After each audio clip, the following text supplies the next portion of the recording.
And so droning on about today he is here with all of his toys. And so I will not go into any further introduction because Andy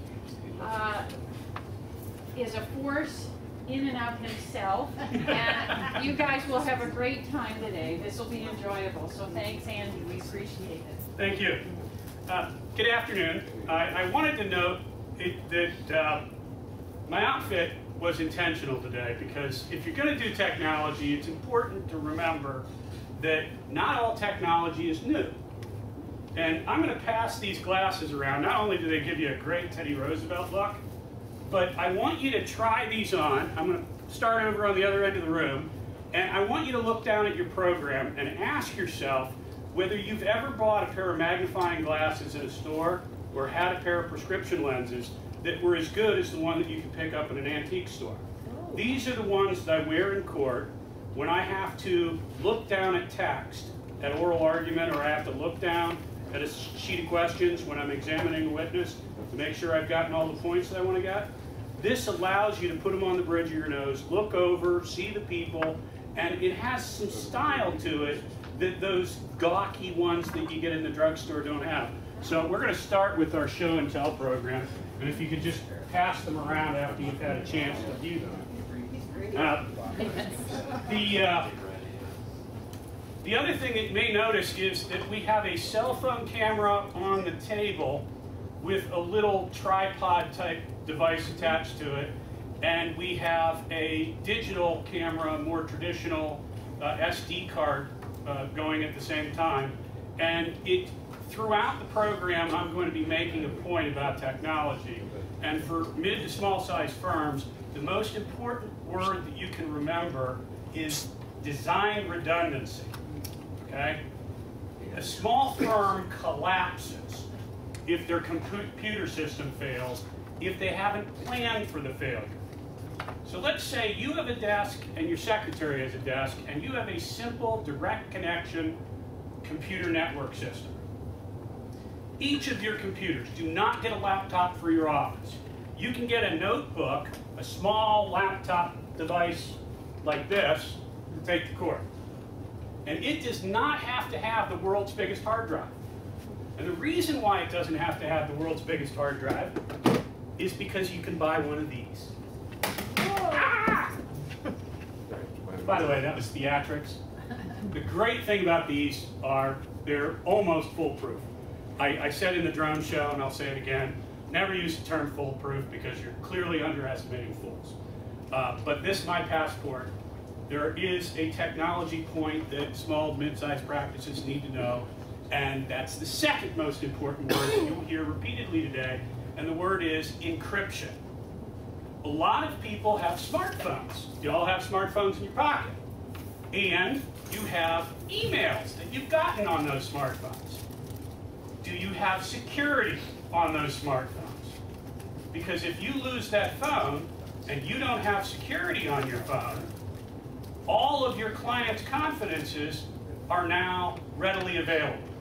My phone, I use a fingerprint scanner on it. If it were to go off during the program, Brian could not start it back up because it takes my fingerprint to unlock the phone or a password that's 27 letters.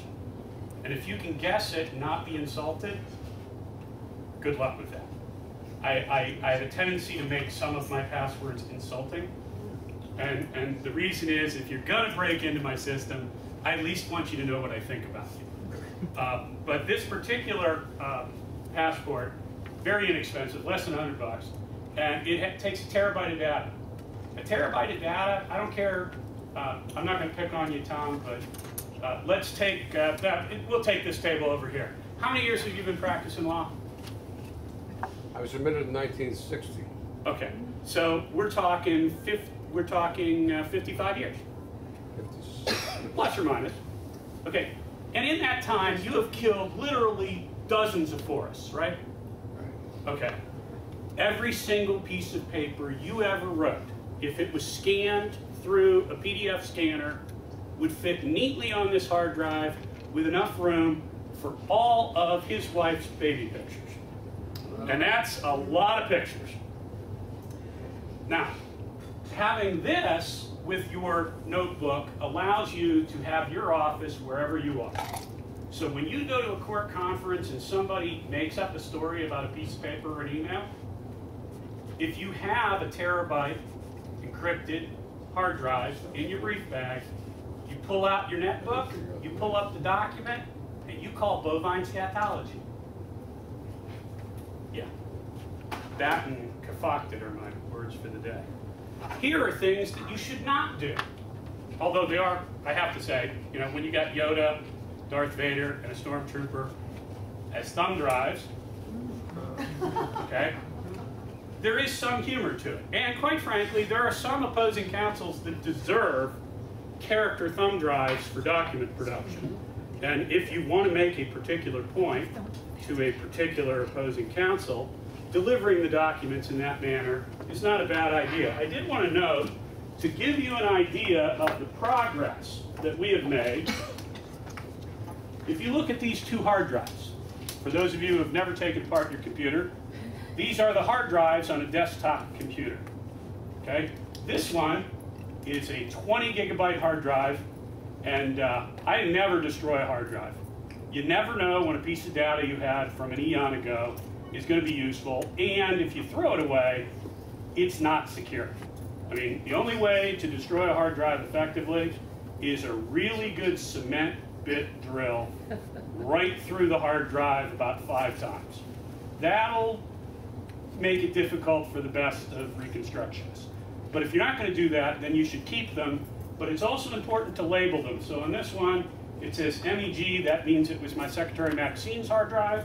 And it's a 20 gig. That gives me a rough idea of when it was. But I put the operating system on it. Each of the hard drives that I take out, now here's a trick for small business practices. You've got a client who needs to prove something that happened 20 years ago. And lo and behold, the old computer is in fact back in his basement, but it doesn't run. All of these devices are capable of being powered up and run as a peripheral. And I brought 2 devices with me to show. If you've got a modern computer with what they call a SATA, an S-A-T-A, okay? You can go right to Best Buy. You can take the thing out of your hard drive, plug this into the old hard drive, and transfer your data to your new computer, okay? Direct transfer. For those of us who anticipated the existence of those devices, long before they had those, if you broke apart an old laptop, they had the SATA pin, but they also had the multi-pins. And whether you were using one of the big hard drives or the little hard drives, you can use the cable, power it up, and use a direct peripheral. If you owned one peripheral, you could take it apart and make every other hard drive accessible, which allows you to go back and gather data from an old hard drive. And if you're talking about old school evidence collection, you know, they are really good at wiping things, they're really good at, but if you ask, do you store any old computers, where are they? A lot of times you can pick up data that you wouldn't imagine you could.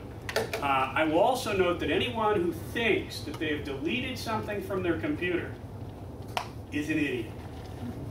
Okay? First of all, it's illegal in the United States. If you had sufficient encryption to actually delete it from your computer, you would be breaking federal regulations relating to encryption. All of the encryption programs have backdoors, which means that the police, the reason why somebody from a major corporation might want to throw their computer into the river is because that's about the only way, short of the drilling method, to destroy the computer. I guess he was going to say, oops, it fell off the bridge. I don't know.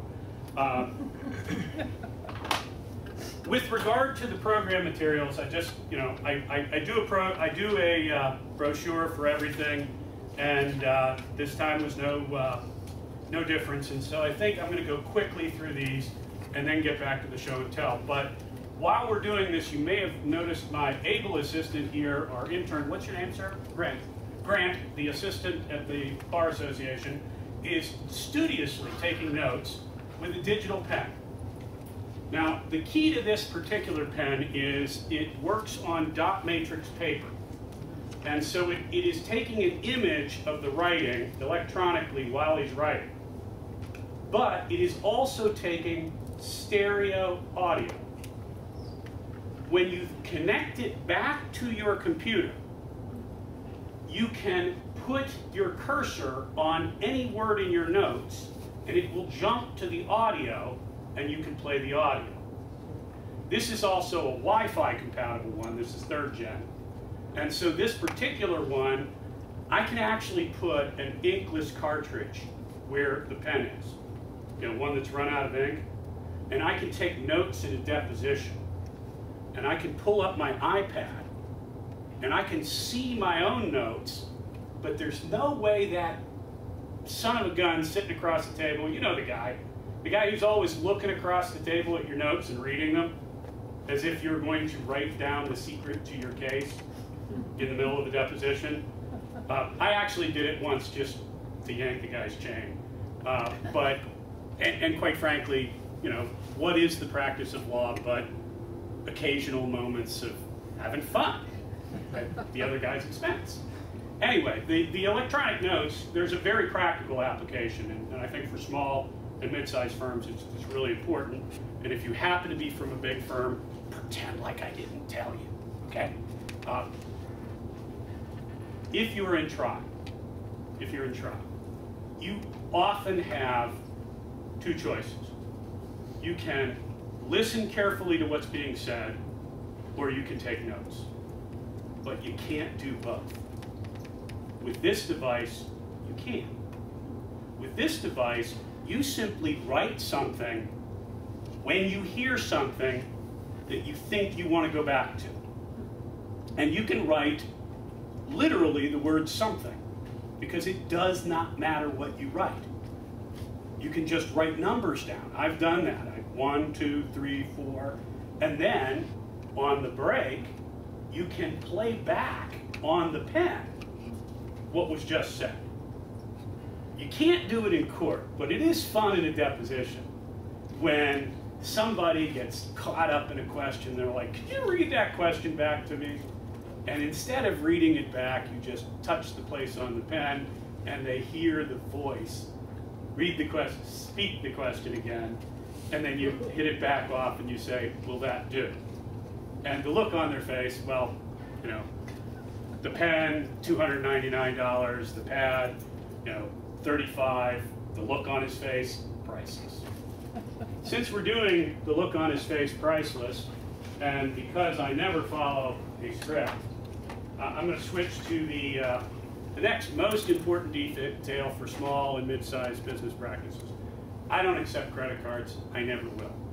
I don't do it because I don't want people buying legal services on credit. That concept bothers me. But a lot of attorneys want to use credit cards, but they don't want to set up a POS system, you know, point of service system for their office. So PayPal and other companies, I didn't want to advertise just one, so I brought 2. They have handy devices for your smartphone, plugs into your smartphone, and the way they set these up is kind of cool. You electronically give the company your banking information, and they put a 1 cent or 2 cent deposit and a 1 cent or 2 cent withdrawal to confirm, and then you have to plug in the amount to confirm that yes, it's your account, and yes, you're doing it on the phone that was authorized to do it. But after that, you can literally take payments on your cell phone, which I think the one thing that it really should be utilized, holiday parties. You know, as soon as they find out you're a lawyer, they want free legal advice. And I think if you just pop that PayPal thing and say, it's $300 an hour, how can I help you? I think that you're going to cut down on the whole holiday party problem. Does anybody know what this is? Anybody a big fan of the old floppy disk? I was going to bring the 5.5-inch floppy, but the reader is too big. What I wanted you to know is that most people our age think that these are useless because none of the computers run them anymore. Au contraire, mes amis, not so. You can go online and you can get a handy floppy disk reader. So all those people who did backups on floppy disks, we can still get your data for you. All those people who did slides, this one I love. I'm not plugging it in.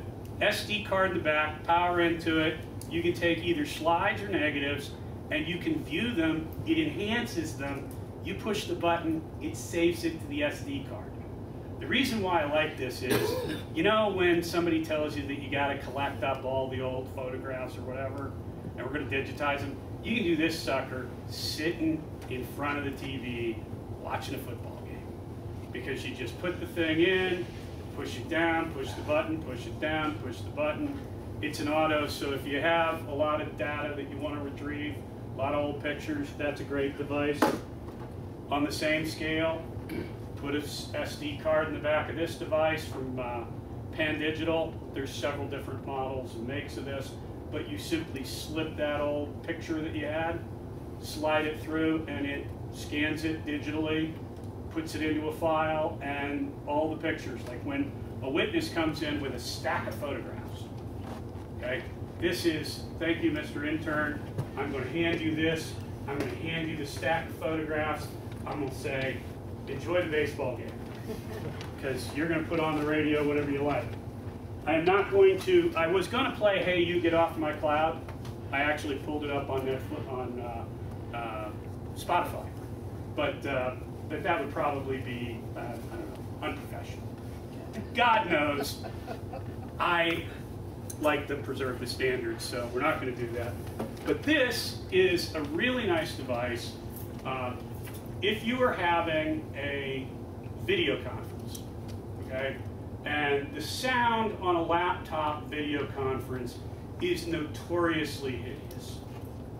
This is a Bose quality Wi-Fi speaker that connects to your cell phone, connects to your computer, and this will give the whole room more sound than you need. Everybody has that one opposing counsel that off camera in a videotape deposition or in a deposition that's not scheduled for video just does the show, okay? And there is one way to cut the show. You take that little tripod thing that's on the cell phone camera, you put it on this. This is a GoPro. It was designed for export kits. You can put it on a helmet, you can put it on the front of your kayak, but I like to put it at the back of the deposition table. Okay? If you want to get everybody to play nice, you put it at the back of the deposition table. And if he refuses to allow you to put it back at the deposition table, he's pretty much certified his misbehavior for you. And I will tell you, it's like when you have two divorced people, you get a divorce case, and they can't play nicely together, and you tell them, okay, from now on when you communicate, you're going to copy the lawyers on the email. You know, the lawyers don't have to actually read it, they don't have to do anything about it. We just want the lawyer's name on the email, because if you do that, suddenly the adjectives disappear. You put one of these cameras, this is a fisheye lens on it, you put one of these cameras, suddenly the gesticulating drama leaves the room. Elvis has left the building. I'm really torn up about this watch, okay? This was going to be my go-to today because I have a Gear S watch, the Samsung cell phone watch that I can control that video camera from a little display thing on here. I can answer a phone. I could have had my associate dial me up. Hello, this is Dick Tracy. Can't do that today because, you remember I said something about design redundancy earlier? Okay, because earlier this week, the watch works fine. I could still take phone calls on it. I just don't have a display. They manufacture it, doesn't work. Of course, it broke in time for the show. That's not a problem because I did bring my backup and smile. You are, in fact, on candid camera. I do want to note that I went from this watch. I do not recommend this watch at all. If that watch was working, this watch would not be on my hand. And the reason is, it's really cool the first 10 times you use it. After that, it just feels creepy. Because, I mean, think about it. I'm a 50-year-old guy walking around with a spy camera on my hand. I mean, that ain't right. So, nice as the original gear is, clever as the camera on the watch idea was, not going with it. But on this one, what I like about this one, and you know, this is small and solo practice technology. This is great technology, okay, for 3 reasons. One, you really don't have to worry about taking your cell phone into court because this is a cell phone. You can put this on mute, you can put this on Do Not Disturb, but you can still get texts. You can still read emails, hell, you can still read news. You can go to a web page, you can watch a video. I wouldn't recommend doing it in Judge Clark's courtroom. Fortunately, that's not a problem anymore. But I can just see him saying, hand me your watch, Mr. Barber. I would have lived for that. Hand me your watch, Mr. Barber. But these devices have something that's far more practical for attorneys. We do something every day that we should not do. You're doing it right now, and I'm not. You're sitting. And you're sitting continuously. Almost all day, most days. This watch is a Fitbit as well as a watch. It has a pulse meter, and you can set it to remind you that you haven't moved for 2 hours. You know, it doesn't say get off your lazy ass and walk around. It just gives you this nice chirping tone to kind of remind you that you're supposed to move. The other thing it does is you can set a goal. Now, the default setting is 10,000 steps. And there are some lean and hungry, cautious-looking people here. I'm not one of them. So I set mine down at 6,000, and that's a goal that I don't meet every day, but I do meet it. And that's the key. If you're going to use fit technology, set the goals at a level that you can actually do. And that may not sound like CLE seminar material, but it is, because quite frankly, if you're not healthy, you can't practice law. And lawyers look around. Most of us, when we get older, we get heavier, and we get the problems that come with being heavier. So there are other technologies. For example, I have asthma, and if I didn't lose it yet. Here's a device for people who have breathing and health problems. Good technology. This is a oxygen reader. You push the little button, and you can tell whether you need asthma medicine or not. Let's see whether we get how we're doing here. I'm dead. No, just the show, Okay. My pulse rate, obviously energetic and energized at 120, but the good news is my oxygen level is 96, which means that I have balanced my medications. Let's go over, on the thumb drives. The one problem with memory cards and thumb drives that most attorneys don't think about and should is they're just like your cell phone, only worse, because they can't be locked. Okay? You have a duty of confidentiality. In fact, in the materials, I allude to the fact that the new model code, which will, in a year at most, become the new ethics code, has a specific provision that a lawyer has a duty to understand the technology and to take reasonable measures to protect the integrity of the client confidences, which gets me to why I wanted to play Hey, You Get Off My Cloud. If you are not a tech-savvy person, if this is not your love, get the heck off the cloud. No documents should ever go up to the cloud. No documents should ever go down from the cloud that you wouldn't give to your adversary. If they're documents that you would hand to your opposing counsel, in fact, if they're documents you want to hand to your opposing counsel, that's fine, but you still have to answer the question, do you want Snowden and everyone else on the planet to have them?